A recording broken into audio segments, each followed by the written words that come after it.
Nossa próxima carreira talvez seja a mais cobiçada de todas em Data Science, a carreira de cientista de dados.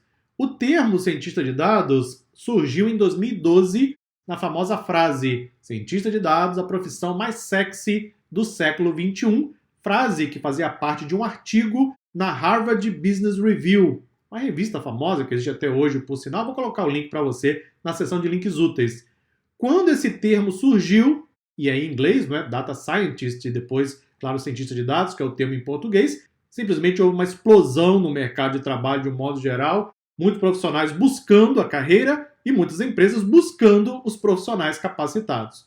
Hoje, o que nós vemos já é uma estabilidade, ou seja, as empresas, principalmente médias e grandes empresas, que estão trabalhando em projetos de ciência de dados, já sabem da importância de ter um cientista de dados. E aí o que começou a surgir foi, na verdade, uma espécie de segregação das funções, porque percebeu-se que o cientista de dados não podia fazer tudo, não é? Então começaram a entregar algumas tarefas para o analista de dados, que eu trouxe para você no vídeo anterior, e também para o engenheiro de dados, que eu vou discutir com você no próximo vídeo. Vejamos então quais são as atribuições do cientista de dados.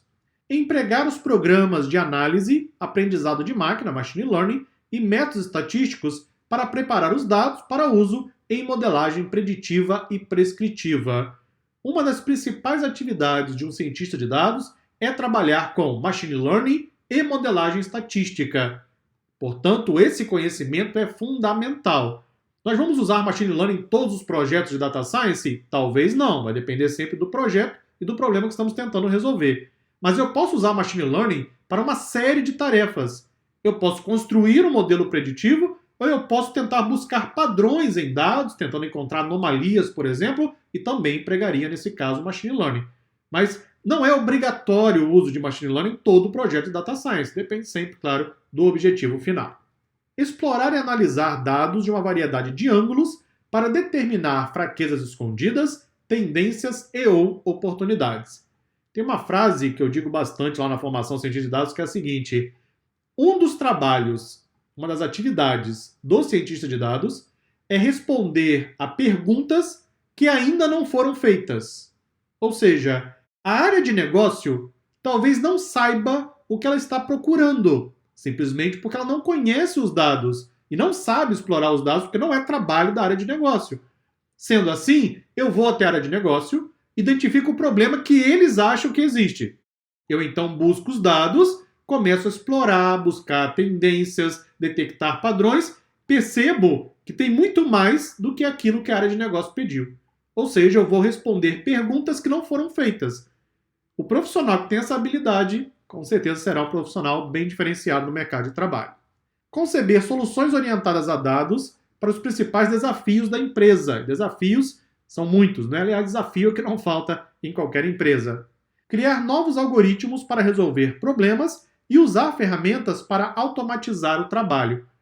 Nós temos, claro, vários frameworks que trazem algoritmos prontos, algoritmos de classificação, de regressão, etc. Só que dependendo do problema que a empresa está tentando resolver, talvez o cientista de dados tenha que produzir um novo algoritmo com base no seu conhecimento matemático e estatístico.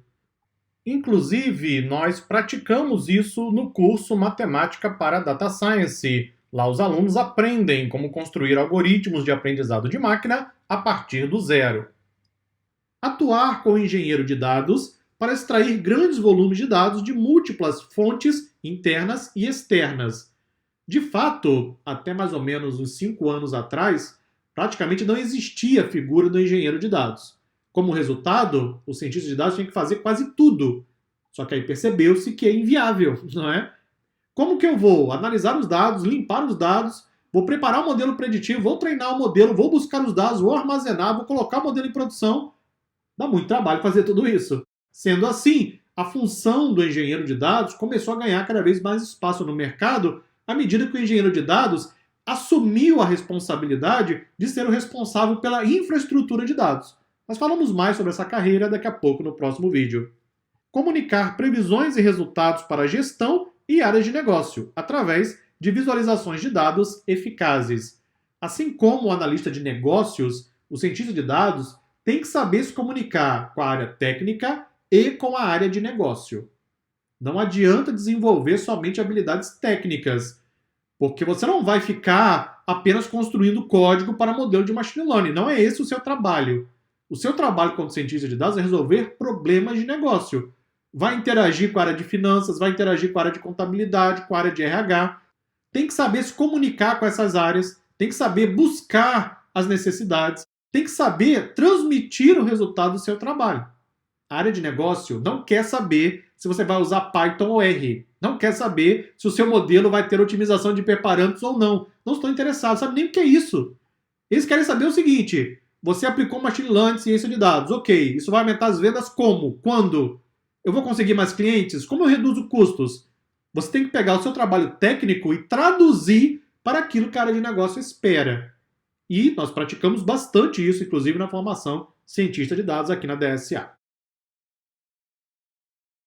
Cursos recomendados aqui na DSA: formação cientista de dados, formação análise estatística, formação engenheiro de IA, formação machine learning e formação linguagem Python para data science. Deixa eu apresentar a você uma visão geral sobre essas formações.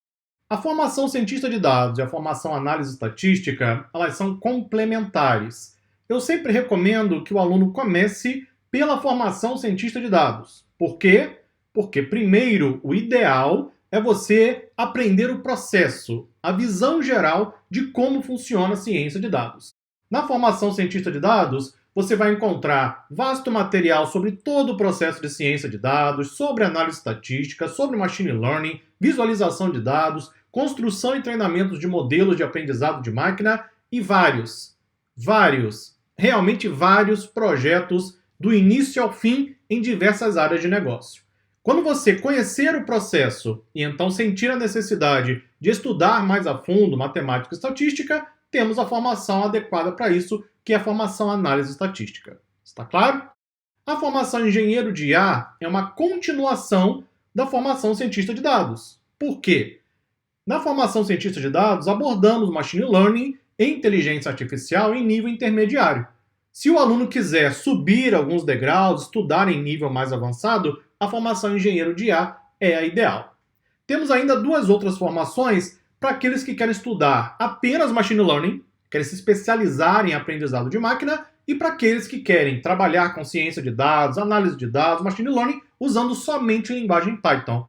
E por isso criamos as duas últimas formações que você encontra aí no vídeo. Então essas são as recomendações para quem quiser se tornar cientista de dados. Muito obrigado e até o próximo vídeo.